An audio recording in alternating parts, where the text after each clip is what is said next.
Continuamos a esta hora, aquí en Agenda Parlamentaria. El día de hoy se va a llevar a cabo en unos minutos más la sesión extraordinaria de la Comisión de Constitución y Reglamento. El día de hoy va a escucharse la opinión de especialistas respecto de las iniciativas de reforma constitucional para restablecer la bicameralidad. ¿Quiénes estarían asistiendo? Enrique Bernales, Fernando Tuesta Solevilla y Percy Medina. Vamos con la información.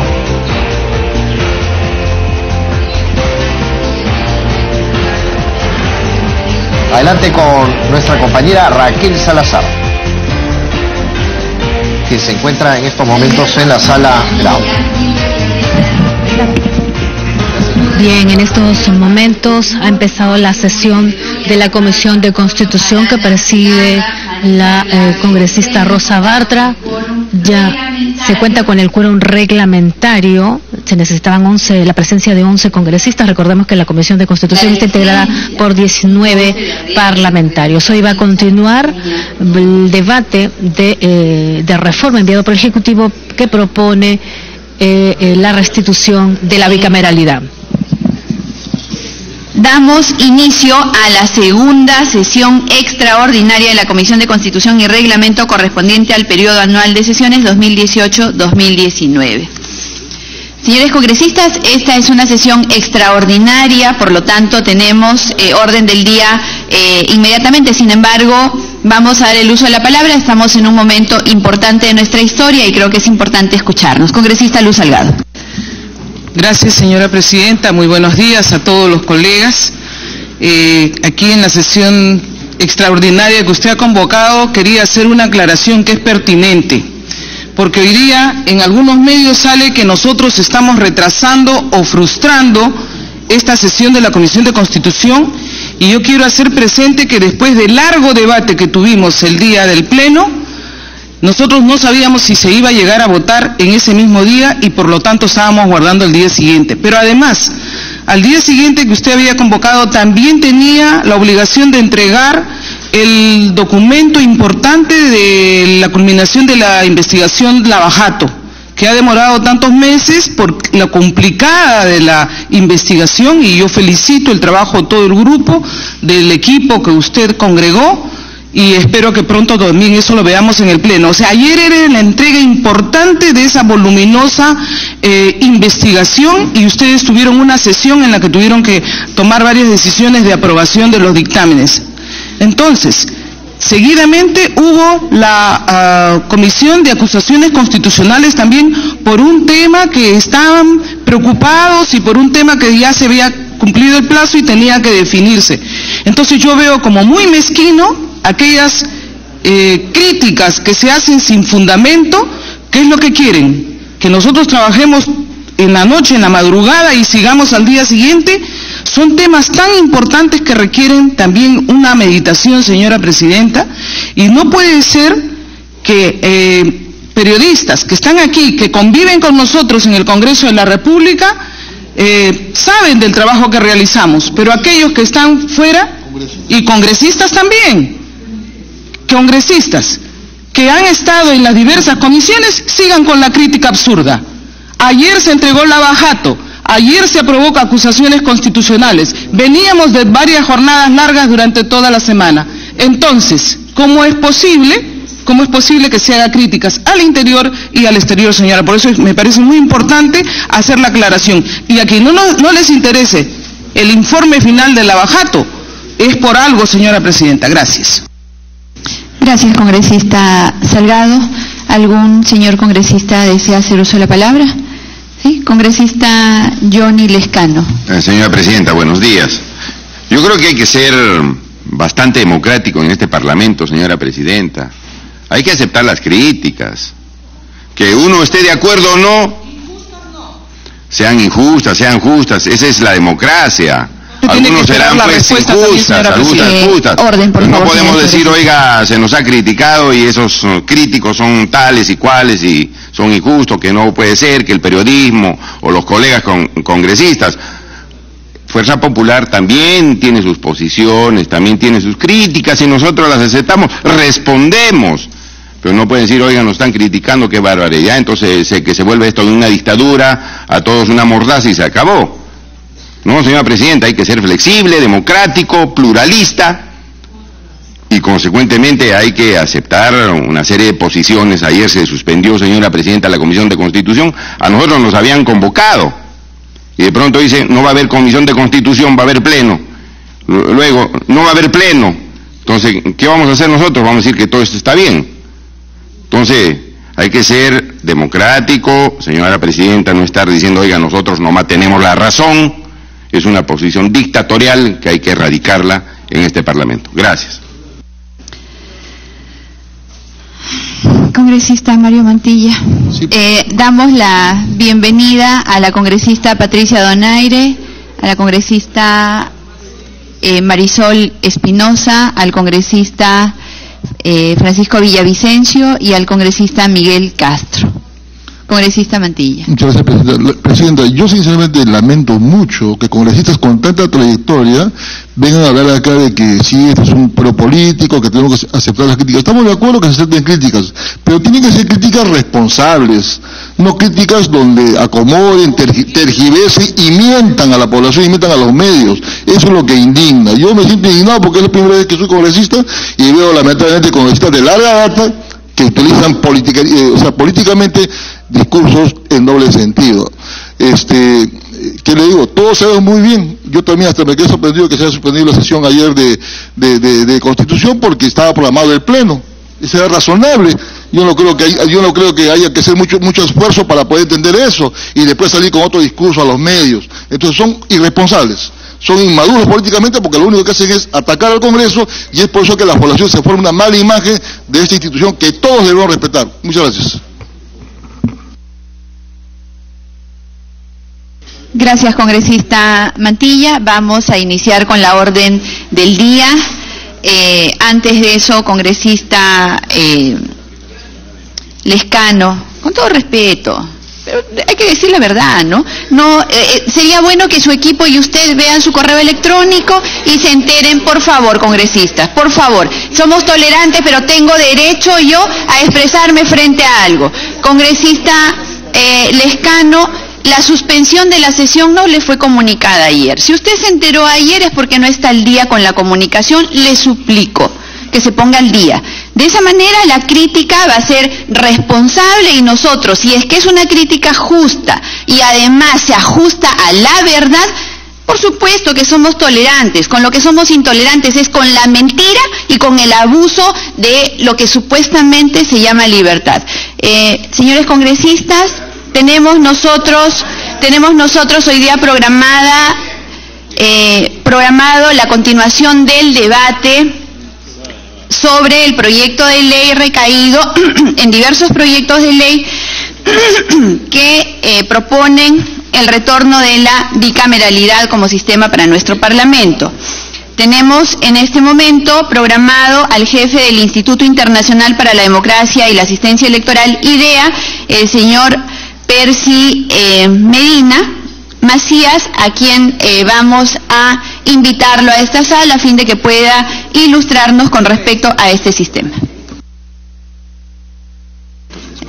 También anunciamos que acaba de llegar el doctor Enrique Bernales Ballesteros, a quien le agradecemos especialmente que venga. Sabemos que está pasando por un momento muy delicado con su salud, así que con mayor razón destacamos su presencia y colaboración. También nos va a acompañar en este mismo momento a esta sesión.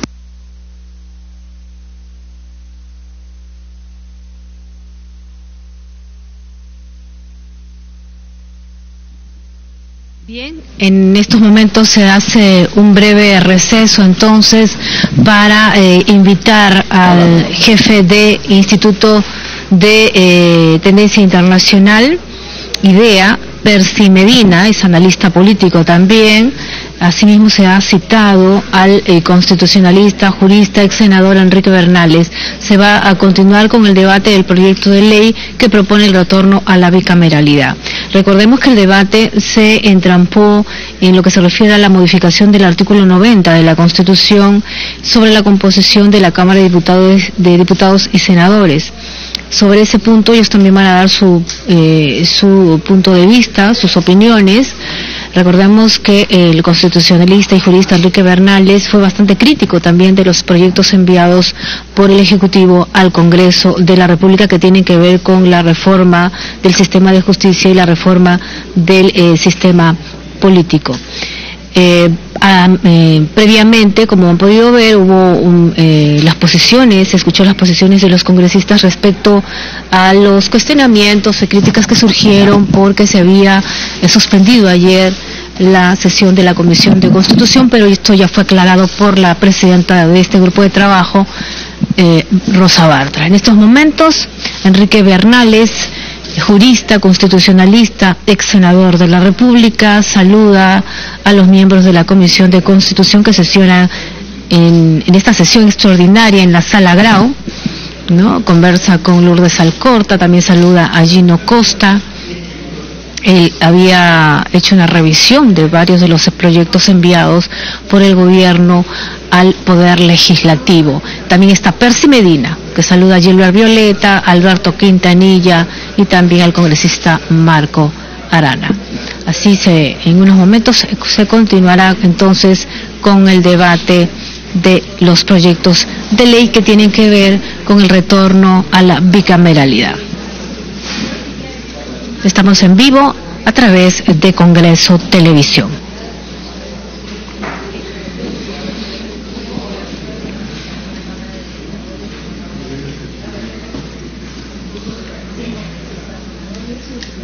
En unos momentos se va a dar inicio entonces a esta sesión extraordinaria. Recordemos de que se está respetando el cronograma aprobado por esta comisión y la Comisión también de Justicia.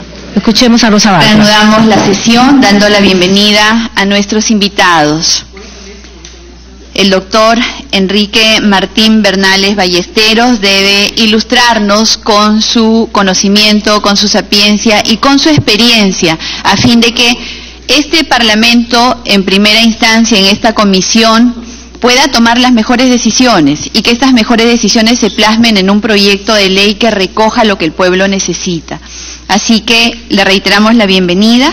También damos la bienvenida al señor Percy Medina Macías, al doctor Percy Medina Macías, el jefe del Instituto Internacional para la Democracia y la Asistencia Electoral IDEA.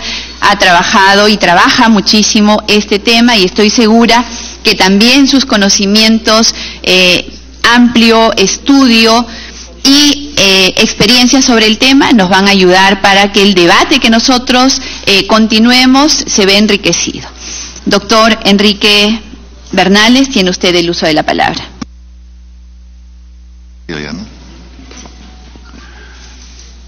Señora Presidenta de la Comisión de Constitución, señores congresistas, ante todo mi más cordial saludo y mi agradecimiento por esta invitación que se me hace para exponer ante ustedes un tema de la mayor importancia histórica, política y jurídica.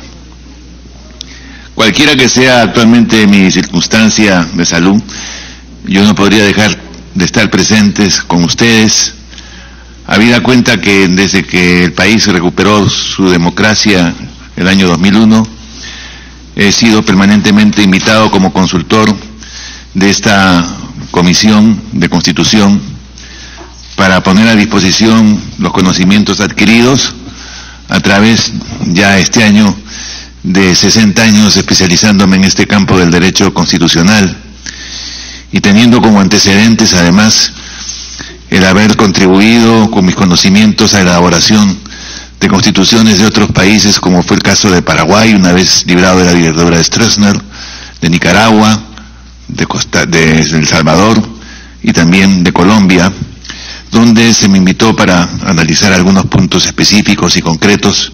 En el caso de Paraguay justamente fue sobre la bicameralidad, o en el caso de El Salvador sobre cómo se podía incorporar a la Constitución la figura del defensor del pueblo, conversar en el caso de Colombia sobre el Ministerio Público, y así distintos temas de especialidad que forman parte de algo que para mí ha sido una vocación.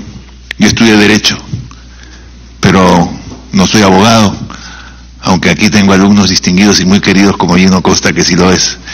Pero la verdad es que preferí dedicarme al campo de la investigación y de la docencia, y yo quisiera que me permitan en una exposición que, respetando tiempos, espero no les ocupe demasiado su dedicación, tener 3 aspectos en los que yo quisiera concentrar mi exposición del día de hoy. El primero es una reflexión sobre los alcances y naturaleza del artículo 206 de la Constitución. El segundo es el tema relevante que les ocupa a ustedes hoy, que es el tema de la bicameralidad. Y luego conversar con ustedes sobre la naturaleza, el alcance y el uso democrático del referéndum. Sobre el primer punto, quiero decirles que, a mi juicio, esta Constitución, que no tiene ciertamente un origen democrático y que se ha ido democratizando de a pocos, y espero que esta vez el impulso que se le dé sea de fortalecimiento de esa orientación que permita lo que toda Constitución pretende, regir durante la larga duración, que es el tiempo en que todos los pueblos hacen historia. Pues bien, esta Constitución creo que tiene en el primer artículo y en el segundo un punto de inicio y un punto de cierre que son fundamentales. El punto de inicio, que forma parte de lo que hoy en día se llama la dogmática jurídica, es el artículo 1, donde el cual se pone por delante del Estado y de la sociedad a la persona humana. La dignidad de la persona humana es la guía, es el control. Esta Constitución puede tener muchos defectos, pero por encima de todo es una Constitución de derechos humanos, y esto no se puede ni se debe olvidar. La persona humana está por encima del Estado, es anterior al Estado. La persona humana es fundadora del Estado, la persona humana es fundadora de la sociedad, y tanto el Estado como la sociedad se deben al desarrollo de la persona humana para que ella viva en libertad, en igualdad de condiciones y en el respeto a lo que es la esencia misma de ella, que es su dignidad. Por consiguiente, ese artículo, que atraviesa toda la Constitución, sirve de parámetro fundamental para la interpretación de la misma. Y el segundo artículo, que igualmente tiene un tratamiento especial, complejo, difícil, es el artículo 206, el artículo de reforma de la Constitución. Personalmente, a mí me hubiera gustado que este artículo tuviese otro tipo de tratamiento y de apertura. Por ejemplo, hay constituciones que permiten la posibilidad de que el desarrollo y la reforma de la Constitución se pueda hacer vía una asamblea constituyente. Desgraciadamente, esa posibilidad, esta Constitución no lo permite. El artículo 206 crea una especie de blindaje, crea una especie de cierre sobre sí mismo. El artículo comienza diciendo que toda reforma de la Constitución, sea total o parcial, pasa necesaria y únicamente por la decisión del Congreso. Es cierto que pone alternativas, pero son alternativas que son decididas por el propio Congreso. Así, por ejemplo, el referéndum al que se refiere el artículo 206 de la Constitución es una entre dos posibilidades. Y siendo una entre dos posibilidades, resulta que depende de la votación del Congreso que haya o no referéndum. No es un referéndum de libertad. E inclusive el referéndum al que se refiere el artículo 32 de la Constitución es un referéndum que obligadamente hace camino para que sea finalmente la decisión y la elaboración del texto que propone la iniciativa popular, pase inevitablemente por el Congreso.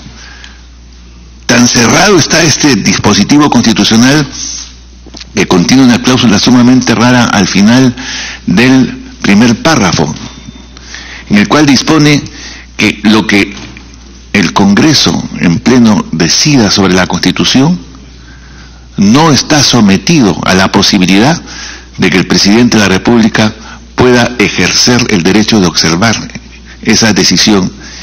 Esto es algo absolutamente extraño y singular, porque inclusive todas las demás leyes que el Congreso aprueba son susceptibles de ser observadas por el presidente de la República para que efectivamente el Congreso revise esa decisión y en función de esa decisión sea finalmente lo que sale publicado como ley. Pero hay una sola y ninguna otra en la cual el presidente no puede ejercer el derecho de observar.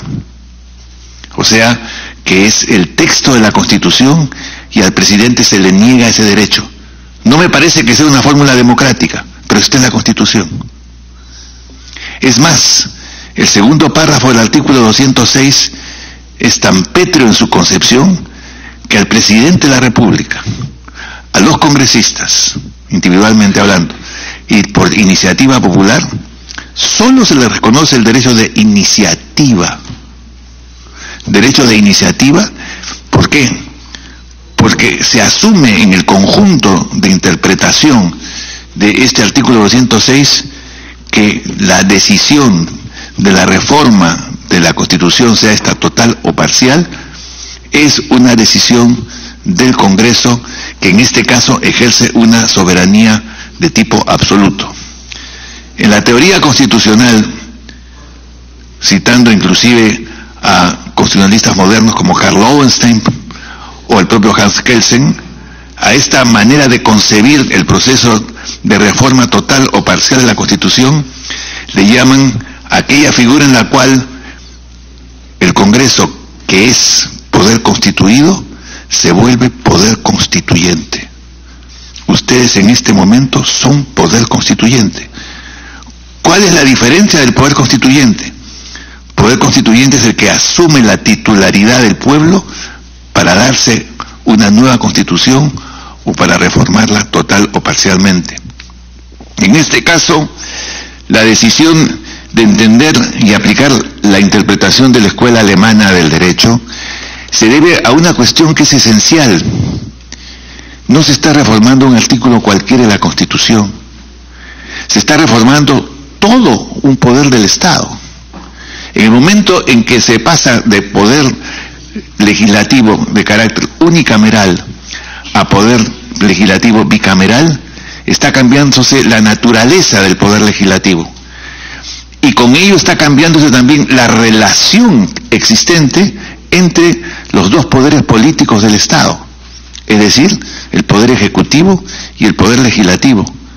No es poca, por tanto, la responsabilidad de ustedes, señores congresistas, porque en este momento, sin perjuicio de ser poder constituido y tener a su cargo la labor de la legislación habitual, la del control político y la de la representación, están actuando como poder constituyente, porque esa es la naturaleza que en este caso tiene el debate que ustedes están realizando.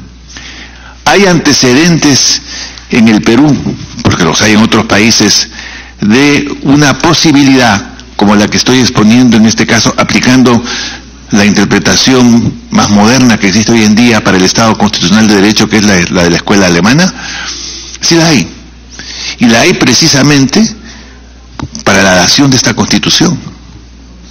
La Constitución vigente se dio a través del Congreso Constituyente Democrático, que fue el acuerdo que suscribió Alberto Fujimori en la reunión de Bahamas para que el país regresase a la democracia.